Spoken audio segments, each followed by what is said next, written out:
Bring forth the sacrifice. Yes, my lord.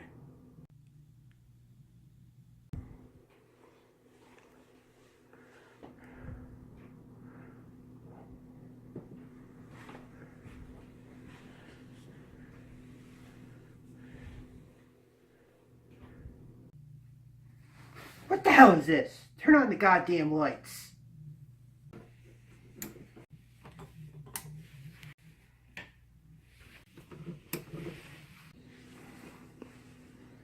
What do you mean? I mean this. What the hell is this? It's a goddamn Cabbage Patch doll. Where the hell is the human sacrifice? Well, you see, I went to Toys R Us and I asked them where the human sacrifices were, and they directed me to the Cabbage Patch dolls. What the hell? This isn't gonna work. It's a goddamn toy, not a real life sacrifice. You're making it look like we're Dollar General Satanists. We have to start over. We need a new sacrifice. Maybe you. Well, not me. I mean, I can't just go out there and find one now. It's impossible. Well, if we're not gonna do this, I'm done here.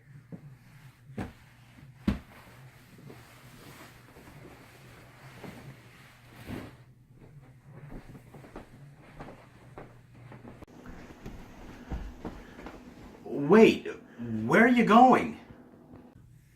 We're done here. When you get a real sacrifice, call me. Have fun with the doll.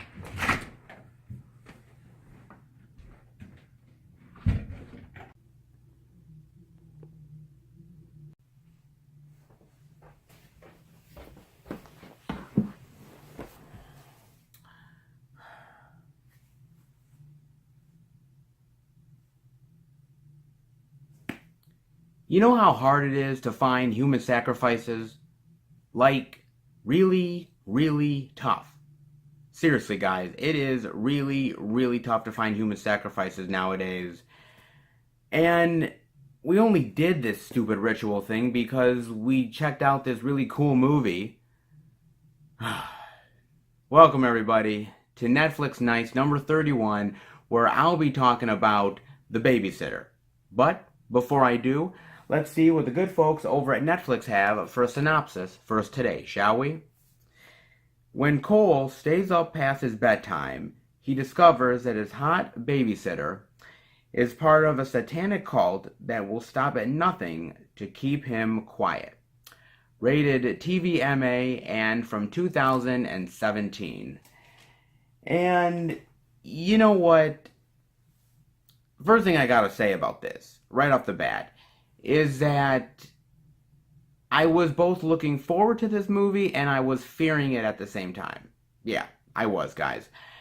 First of all, I was really intrigued to watch the movie because I loved the trailer. I thought, man, this looks really cool, really sort of hip and modern, but also something that, as a hardcore sort of horror fan that I am, is something that piques my interest. So I wanted to check it out. I was worried about it because of McG. Now look, I don't want to go on this huge tirade of how McG is not that great and everything. Trust me, I could go into it. But look, Charlie's Angels is not that great. Okay, I kind of like Bill Murray in it. That's about it. Charlie's Angels 2 is a mess. Terminator Salvation? Whew. Let's not go there, guys. That's not good. And so I was worried about this movie, how McG was going to handle it, because back in 2014, this movie was on the most liked unproduced screenplays of the year. So this screenplay, a lot of people love the screenplay. And a lot of people really, I think, wanted this film to get made. Of course, it took a long time to get there, but I thought, okay, is McG gonna mess this up, right? Thankfully, I gotta say, he didn't mess it up. I thought it was really, really good. And basically, Judah Lewis plays Cole. And Cole is this guy that's, very nerdy, and a lot of kids pick on him, and he doesn't have many friends. He really doesn't. And one of his friends that he really cares about a lot is this older sort of high school chick, B, played by Samara Weaving, who is related to Hugo Weaving. Hey, the acting. They're good actors, what can I tell you? And the idea that they have this really great sort of friendship and connection where she understands him. She's actually kind of nerdy herself, but she's very cool, very popular, somebody who's incredibly easygoing, kind, has a good heart, very, very easy to get along with. And Cole feels very open with her, feels like she understands him, and the idea that he feels comfortable around her. And she's been babysitting him for a while.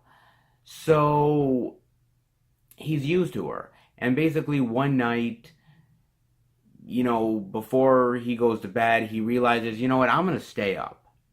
And I'm going to just see what she does after I go to sleep. Does she have friends over? Does she do kinky stuff? What does my babysitter do? He stays up and basically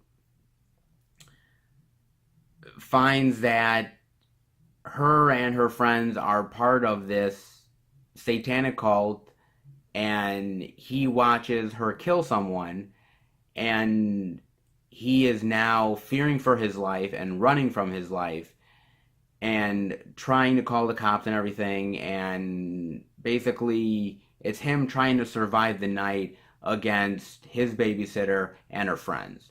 And I really dug this movie, guys. I really did. I think the acting is fantastic. I think Judah Lewis, who plays Cole, does a fantastic job as this kid who is not only nerdy, but he's also somebody who's a little naive about the world and a little bit scared as well. And it's also a movie about him trying to grow up and be more of a man. And I love his story arc in the movie about just him trying to survive the night, but also learning lessons about growing up and being an adult. I think that kind of stuff in the movie is incredibly essential, and it's those type of things that really connect the movie for me. Also, I think that Samara Weaving as Bee does a fantastic job. She is so likable in this role, even when she's doing evil things and trying to kill Cole. You almost feel like, damn, she is just really likable. I'm liking this chick. She's awesome. And she does a fantastic job in this. I definitely want to see her in more work after this. You also have Leslie Bibb, who plays Cole's mother in a very small role, but she does a really great job as well. You also have Bella Thorne, who last I saw her in was Amityville: The Awakening. Okay, that's not a good movie, guys. It's bad. But she's really good in this. She plays sort of the cheerleader of the group. And in fact, Bee's friends are pretty much stereotypes. You have the cheerleader, you have the jock, you have the black friend, you even have sort of the nerdy guy that she kind of friends who comes over as well. I mean, so there's the whole stereotype, Breakfast Club type of people in this movie. So you have those type of people that are in the film as well. But everybody does a great job with the acting. From the big roles to the small roles, nobody's half-assing it. And I feel like everybody knows what type of movie they're in, right? No one's like over-dramatizing it. Nobody's underselling it. Everybody's going for it big time. I also will say I think the gore is amazing in this movie. I thought, okay, Netflix, they're not going to go for it. Maybe they'll show a little bit, but they're not going to really go for the horror aspect of it like I think they were going to do. Blood, gore, all that jazz. Guys, they go for it. And they go for it in a big, bad way.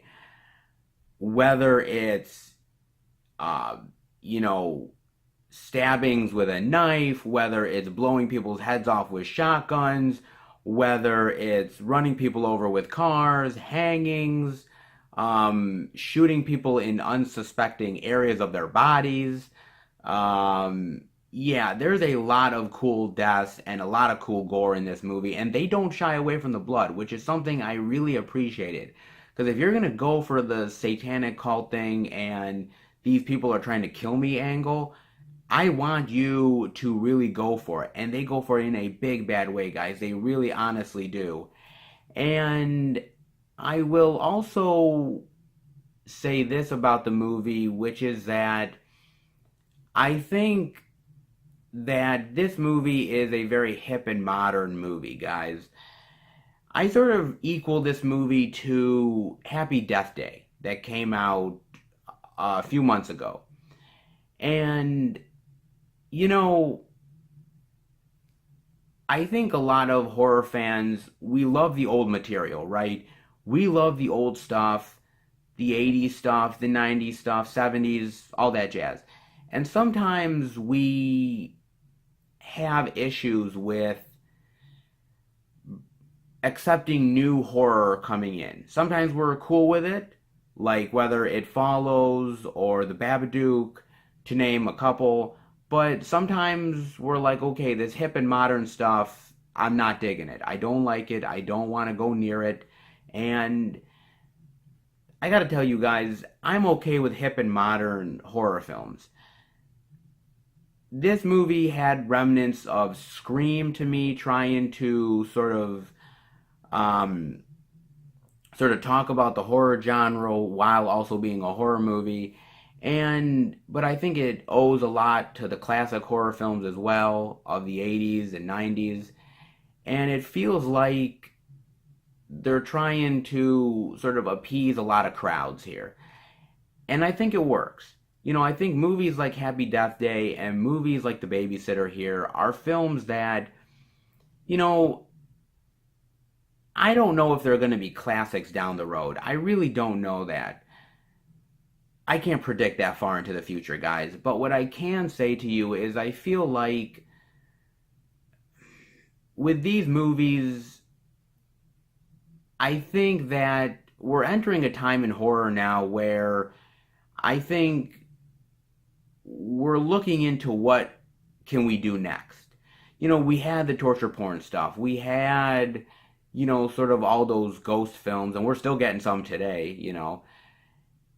I think we're still in that sort of home invasion phase, and I think we're still trying to see what the next big thing in horror is.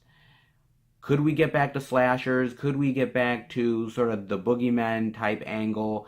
Maybe we can still do that, but I feel like Happy Death Day and The Babysitter make for really cool little horror movies that are doing their own thing and really trying to make the genre cool again, but still respect the horror genre as in the blood, gore, the scares, everything like that. And this movie does that, I think, really, really well. I think it does, yeah, guys. And, I will say this much. This movie was filmed back in 2015.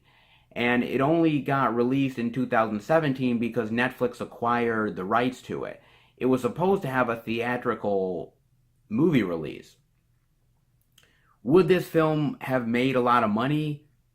I don't know, guys. I really don't know. I think having a home like Netflix for a movie like this, I think works perfectly.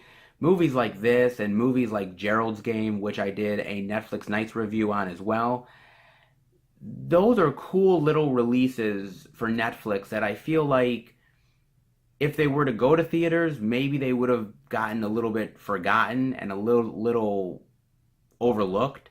Whereas I think like on Netflix, maybe they still might get overlooked a little bit, but I think there's a potential to gain the audience maybe a little more than what there was at the theater. That's just my opinion, but I am glad that they're out there. I'm glad they're being able to be watched and people enjoy them. I definitely enjoyed this movie, and it's an absolute recommend, guys.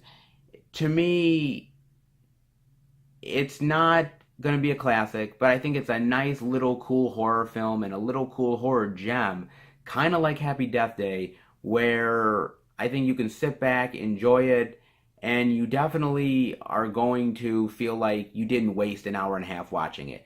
You felt like, man, this is a cool little flick, and I kind of want to check it out again. I really do.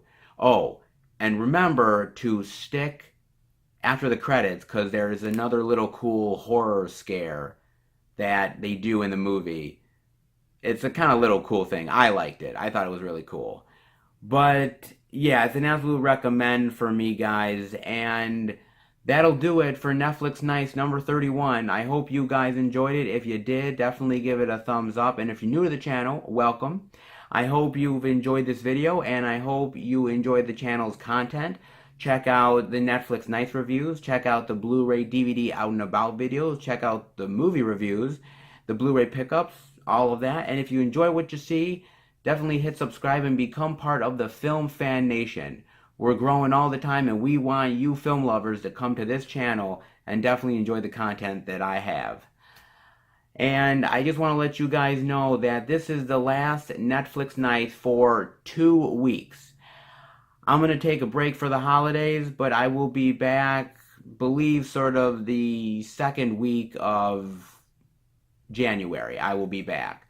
But I hope you guys have a fantastic holiday and a Merry Christmas. And I will see you back here in about 2 weeks' time, guys. Well, I guess I gotta clean up the pentagram.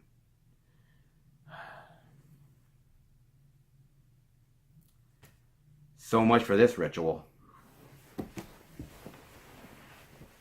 Well, I thought it was going to turn out to be a good sacrifice. I mean, you know, I thought the Cabbage Patch doll looked realistic. Maybe next time.